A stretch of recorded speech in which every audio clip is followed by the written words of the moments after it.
Hello, everyone. Welcome to 10 Questions on Digital Transport Document. I'm Adrian Gonzalez, host and founder of Talking Logistics, and I'm joined today by an expert on this topic, Gerry Daalhuisen, who's tribe lead dock scheduling yard management at Transporeon. So we asked you in the audience to submit your questions about digital transport document. And this is a topic that's getting a lot of attention these days as the logistics industry looks to transition to a paperless environment. So not surprising, you submitted a lot of questions on this topic, but we only have time for about 10 questions today. So I'm going to ask the ones that are being asked the most often. So with that, are you ready to get started, Gerry? For sure. Thank you very much, Adrian.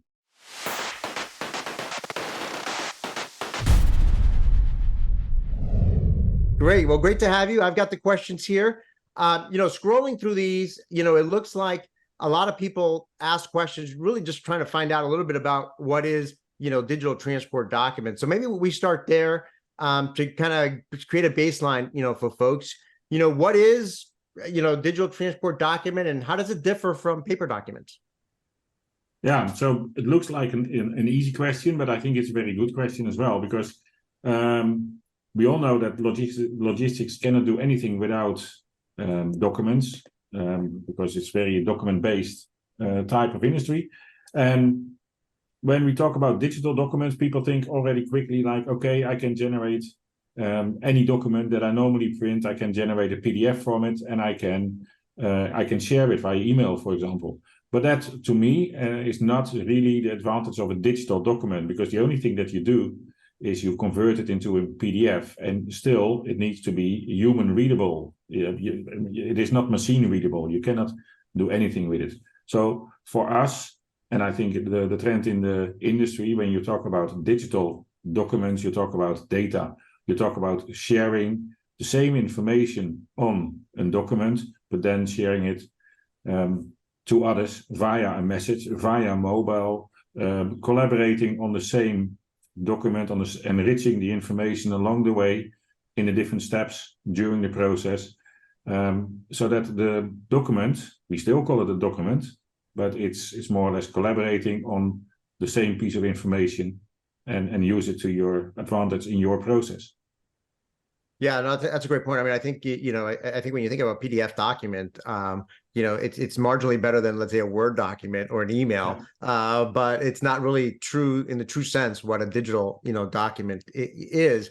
Again, so kind of building off of that, number of people are asking, what type of digital documents are being offered today?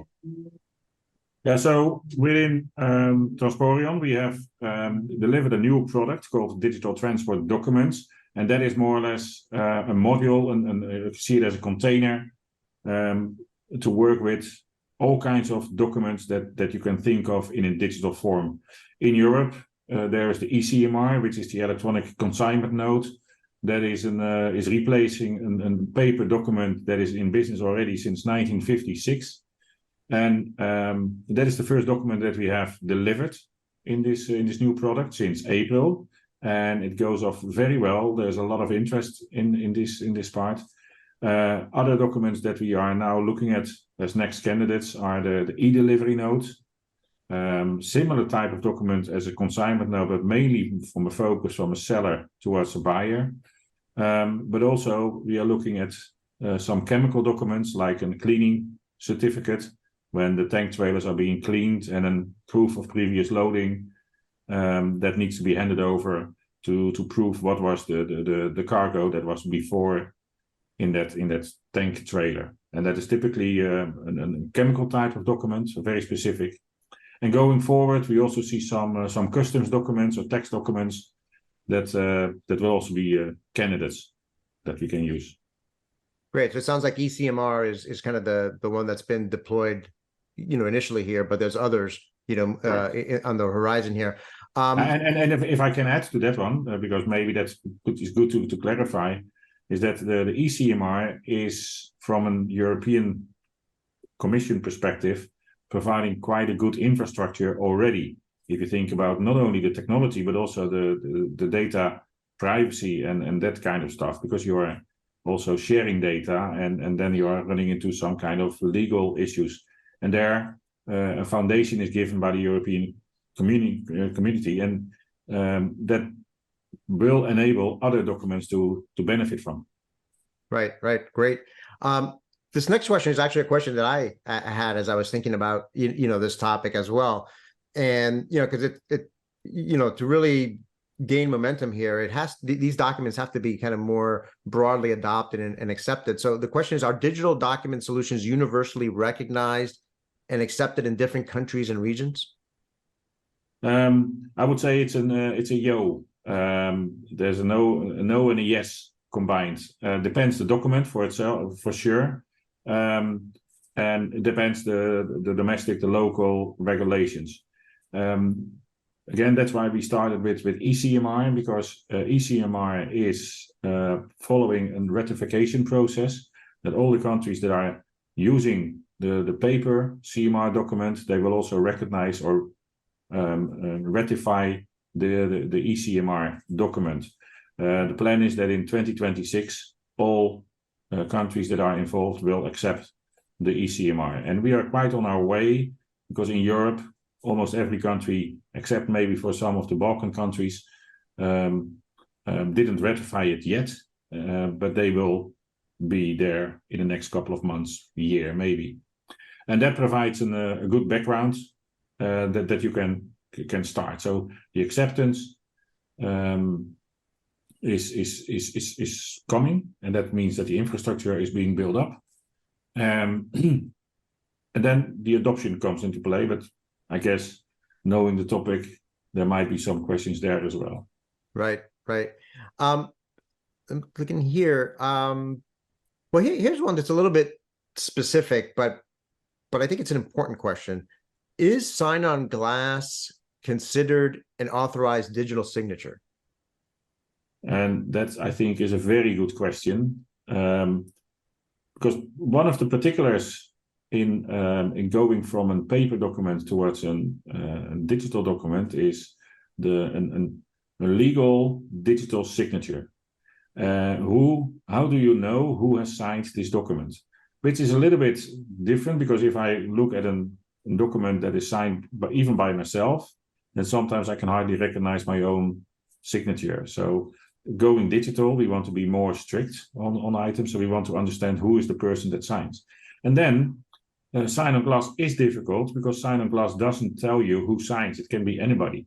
I can put an X to sign. From the European community, there is an advice following the specific regulation that they have accepted, that a digital signature needs to logically be linked to the person that signs. So you cannot logically link a sign-on glass signature to a person, but you can, for example, a username and password, the credentials. Then you know who has signed.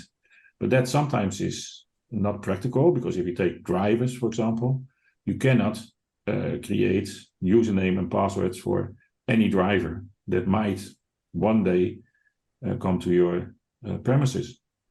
So that doesn't work.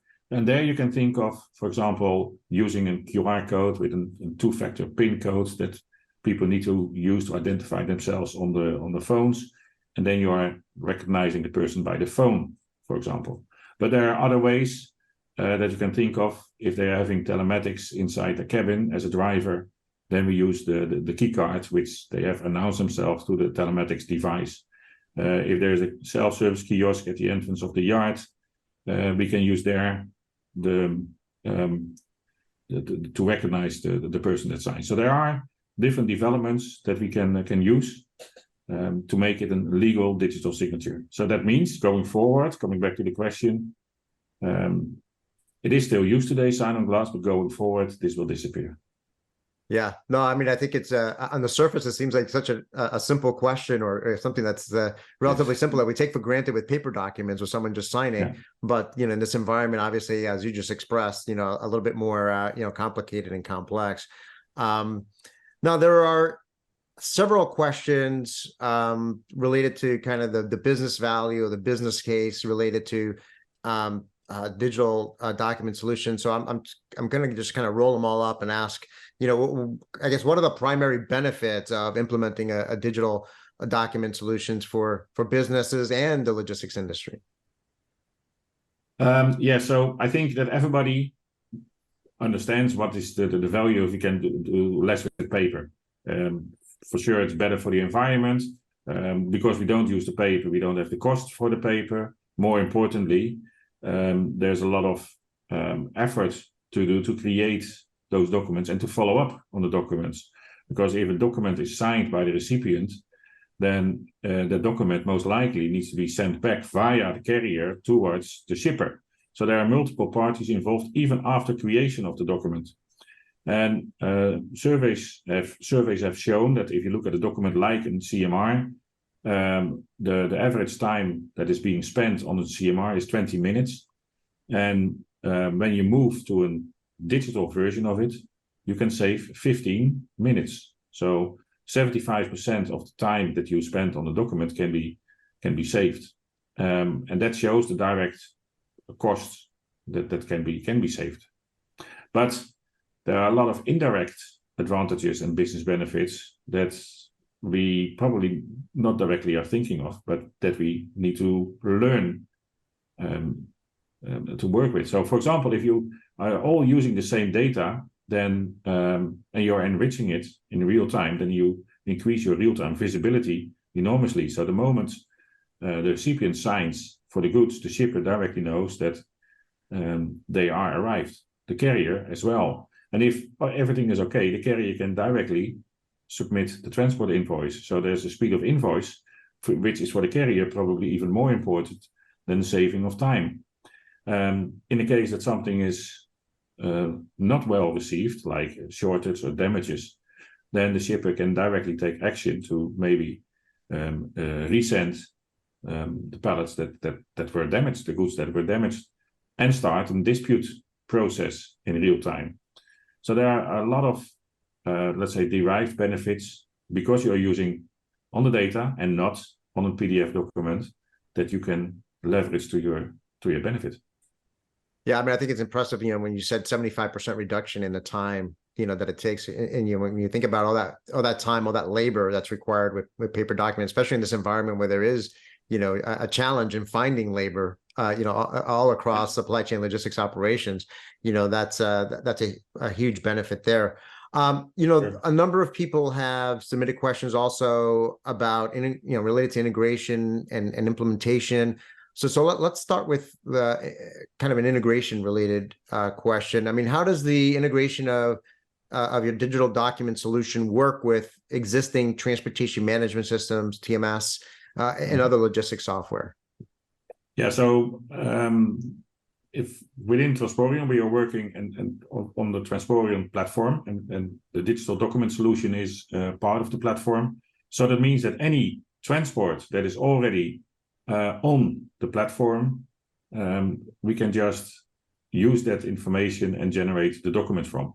So there's the integration is I would say almost say peanuts, because we already have the information and we can focus on the document itself. For sure, there are a lot of companies already using the Transporeon platform, but not yet everybody yet. And there, for them, we have an easy to use API. And let's call it an electronic EDI integration that can be called, out of which we can create the documents from, and we can submit the statuses back. So that it can be connected to any third-party TMS or WMS. So you not necessarily need to be part of the Transporeon platform. Okay.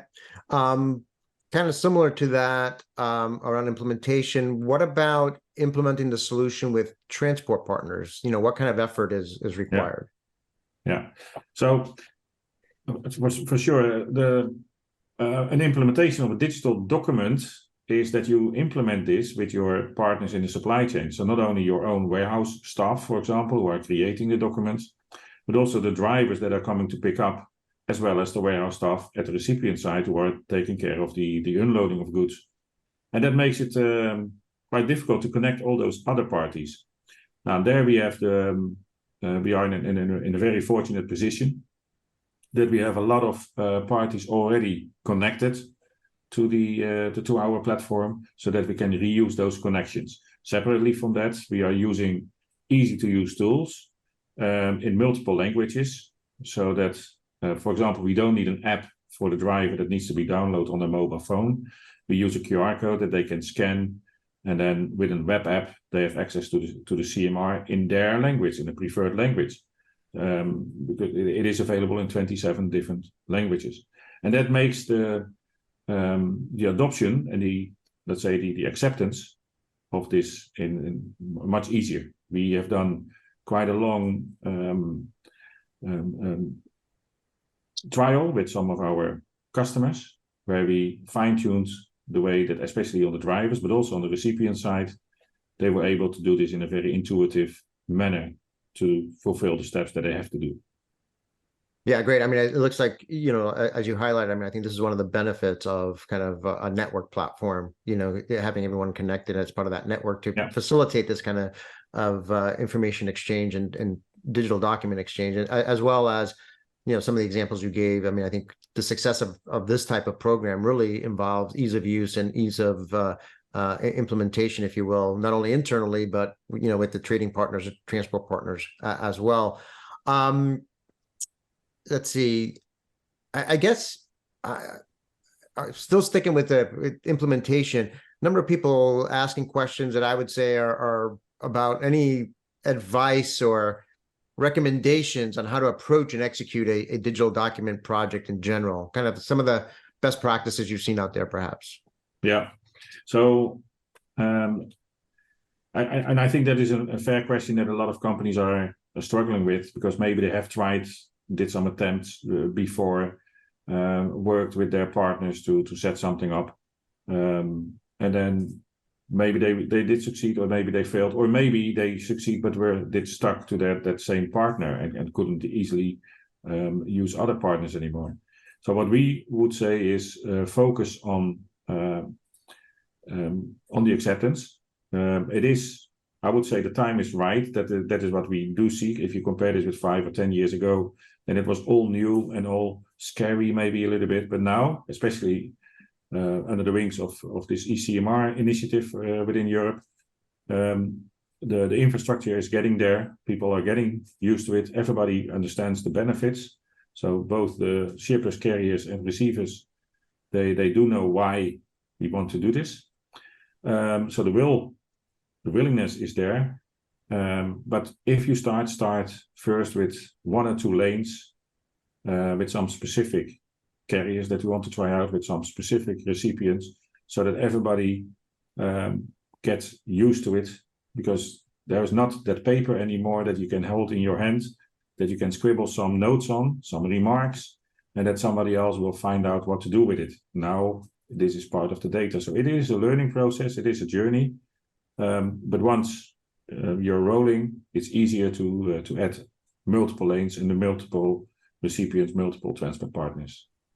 Yeah, no, great advice. I mean, I think like any kind of project like this, like you said, starting small, learning, success builds upon success. So once you get the buy-in and everyone sees the value in this, it becomes easier to kind of roll it out to other lanes and other trading partners and so forth. So 10th question. A few customers submitted questions, I guess going back to kind of trends, overall trends and leading practices in this area. I mean, are there any notable trends that you're seeing based on your work with clients? Well, as mentioned earlier, we do see a trend that the infrastructure is getting more and more ready, and that people are now up to it to work together on and to start these initiatives. That is for sure. But I wouldn't call that a trend, more development maybe. What personally I found interesting was that, for example, with the CMR, we are focusing on the CMR. That is a very specific document with certain boxes on it. Has always been used within transport based on packaged data, the number of pallets, for example. But we are now talking with our customers and implementing this as an electronic delivery note. Has more content, because you talk about product items and not so much about packaged goods. And then you see those 2 documents are more or less converging into one. And that can be because the document will disappear. There will not be any document anymore soon. Today it is still there because we want to use it for some some purposes where not everybody is already connected. But the document itself will disappear, and then suddenly you see that a delivery node being used in transport and an ECMR consignment node will be used as the same. And we can do this now, and we couldn't do this before. So that is, I would say, a trend that we see, which we are quite happy with, because that means that not only where CMR is internationally focused and delivery node domestically focused, we can kill, how do we say it in English? We kill two birds with one stone. That was what I was looking for. That's right. That's right. Well, great. Well, this has been, very informative conversation. I'm going to sneak an 11th question in here. A fun question, unrelated to supply chain and logistics at all. Favorite ice cream flavor: chocolate, vanilla, strawberry, or other? Whoa. Depends my mood. I would say either orange or chocolate. And if I cannot choose, I want to have both. Well, I'm a chocolate person myself, although my family is evenly divided between chocolate and vanilla. So, but I'm with you. I mean, I can sometimes mix multiple flavors, together. And certainly we're here still in summertime. So now that I've brought up the topic of ice cream, I think I may have to go get myself some. So thank you, Gerry. Thank you so much, Adrian. Great. Well, that's all the time we have for today. And again, Gerry, thank you for joining us in this lightning round, conversation on digital transport document. Thank you to all of you that, submitted questions. Although we weren't able to get to all of them, I hope you learned something new about digital transport document and the transitioning that's happening in the logistics industry toward a paperless environment. So I look forward to seeing you all again on the next episode of 10 Questions.